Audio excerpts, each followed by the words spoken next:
Okay, hi guys. What I thought I'd do today is show you how I made my little key fob. Mine had broke and I thought I wanted to do something, and I've had this cord for a while and I just put it on.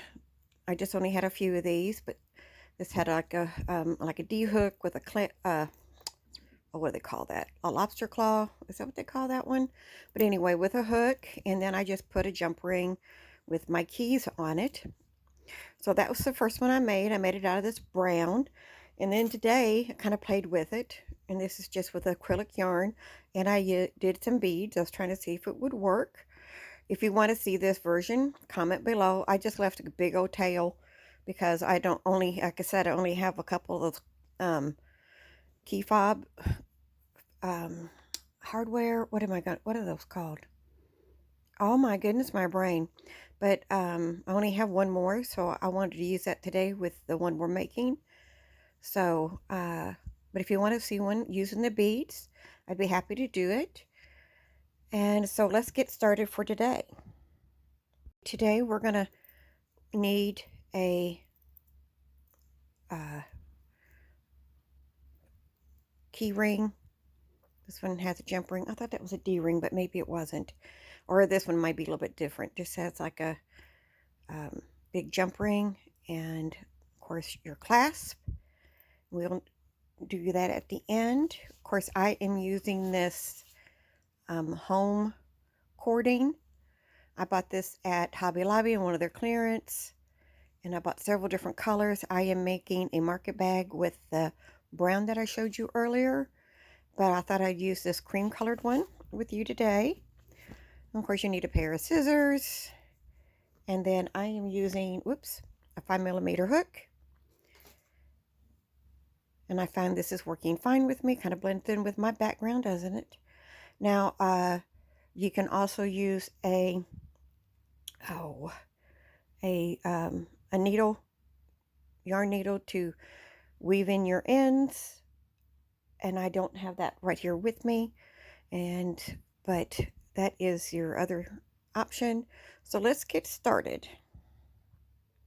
So like with most things, we're going to do a slip knot.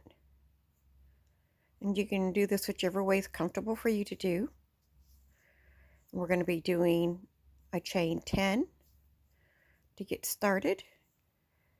So 1, 2, 3, 4, 5.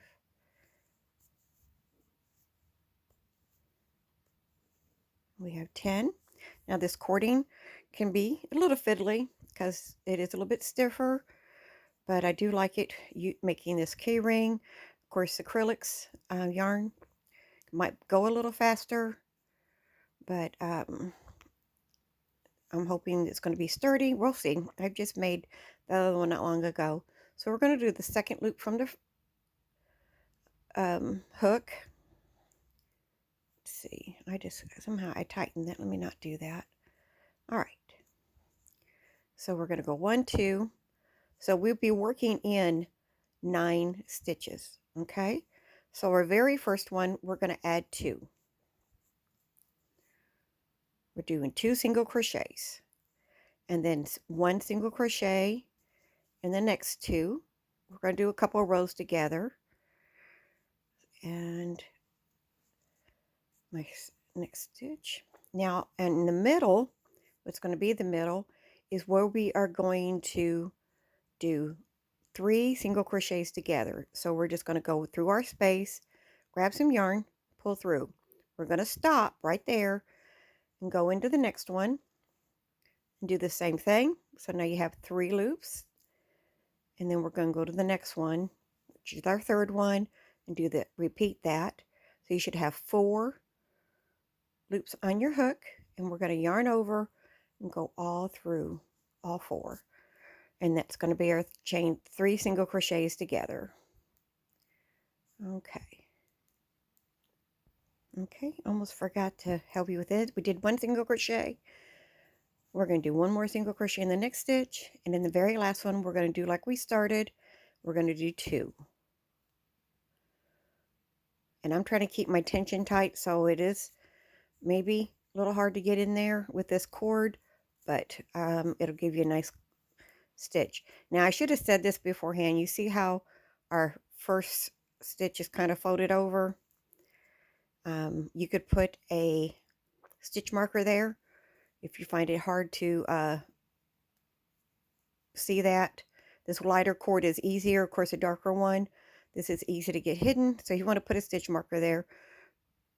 It might help. Ooh, I'm getting blurry. Okay. Okay, so now this next row is going to be the repeat row. So we're going to chain one, and we're going to turn it over. You can kind of you see our V shaped, our little chevron looking shape. So remember, we're starting off with 2. So 1, 2. The next 2 are going to be the single crochets.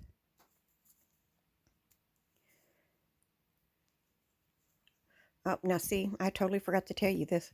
Get back here. I'm just doing it, aren't I? Okay, let's go back.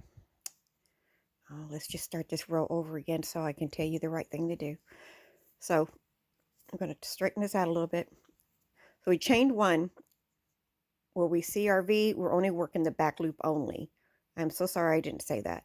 So back loop only, we're going to put the 2.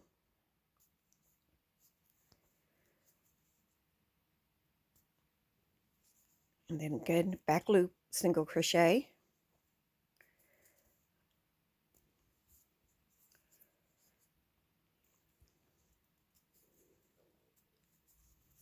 And this is where we're going to do 3 together. So again, we're going to back loop, yarn over, bring through, save it on your hook, yarn over, make sure you go into the next one, not the same one, yarn over, bring it through, because I've done that before. And yarn over, go through your third one, back loop. Remember, you're going to have 4. When you yarn over, you're going to go all 4 of those. And there we go. And that makes our little gathering. Now this is where I'm saying you have to know where this is, because it looks like we only have 2 spots, and that's our single crochets. Back loop, single crochet, back loop, single crochet. And this is where you would have your stitch marker, and this is where we're going to take that back loop and put 2 single crochets. So again, being a lighter cord, it's easy for me to see, but if you're using a dark cord, you may want to make sure you're using that stitch marker. So this is what our repeat is. We're going to chain 1, and from now on we're only working in the back loop only. We're going to do that one more time together. We're going to do 2 in the first. Remember, we're just back loop, 2 singles,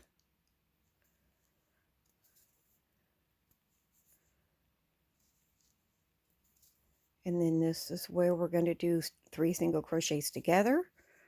So we go through 1,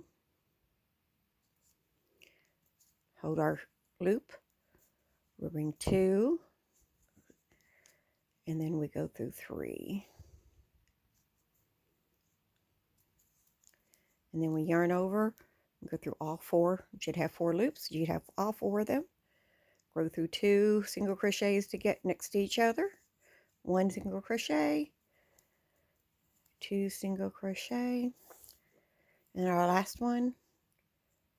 Again, a stitch marker might help you out, but I just pull it, make sure I can see it. And we're going to end with 2 single crochets together. Okay, then we chain 1. So just have to remember right now what we're doing is 2 single crochets in the first, single crochet, single crochet.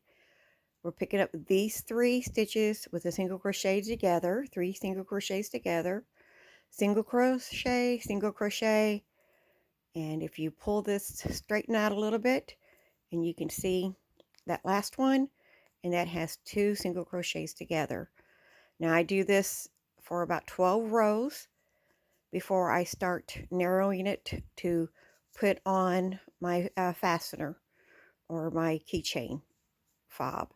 So we're going to pause here, and I'm going to build this up to row 12, and we'll come back with 13 and 14, and that will be the end of our keychain. I got to figure out what I did here. I've lost my little hook loop, didn't I? Okay, so we'll see you back when I get there. Okay, in just a moment.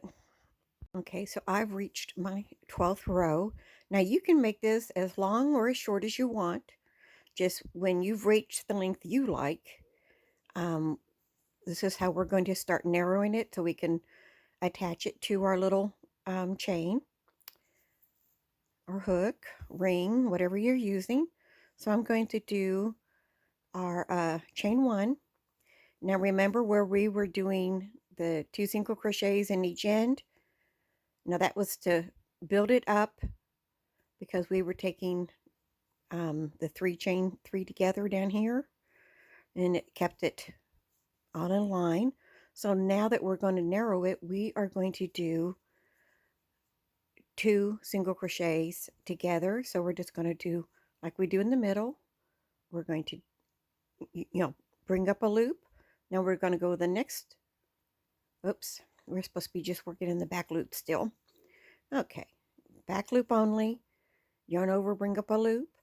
Now go to your next space. Do the same thing. So now we have, this time we have 3. We're going to yarn over, pull through. Now this time we're just going to do 1 single crochet, and in the middle we're going to continue to do the 3 together. So 1, 2, 3, yarn over, bring that, 1 single crochet, and then we're going to do in with the chain 2 together. So remember, we have to kind of manipulate that little end one to get it showing. So we're going to do the first one. Now let's go into the last one. I love this cord, but it can be a little fiddly. We're going to have to do that over again.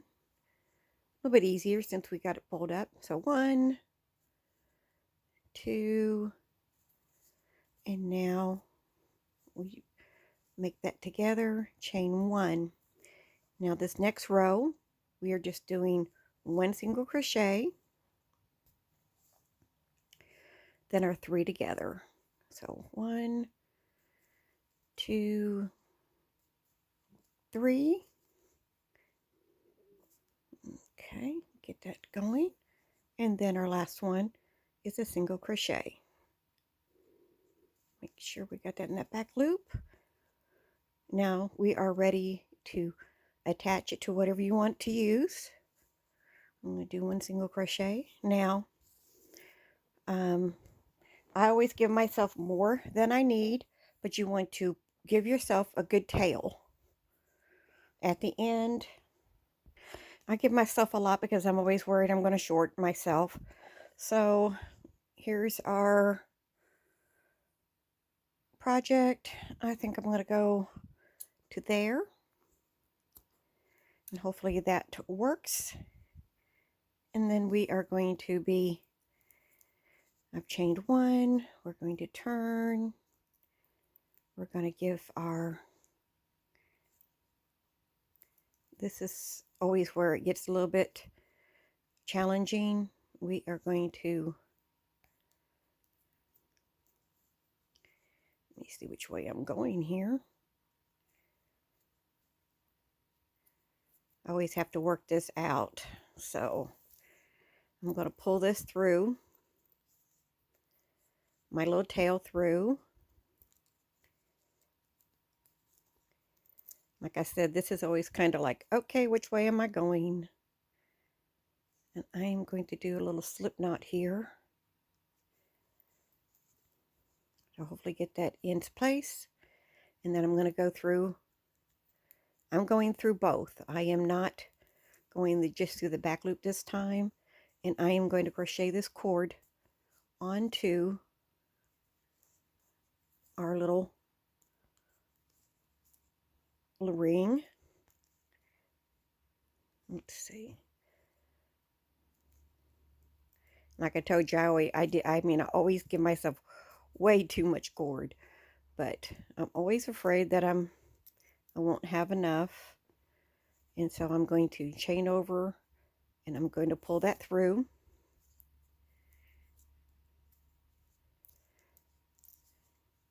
And then I will weave in my end when I get myself a darning needle or yarn needle. So there we go.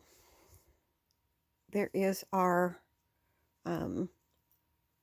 this one's a little bit loose and I hate that because it makes it look bad, but it's where I had to undo it and I didn't make that tight. So here is our little key fob. Now, when we put the beads, I always put them in the middle, every other row. And again, if you want to see that, let me know. And this is why it's important to get it tight. I've got that on one side's a little bit looser. And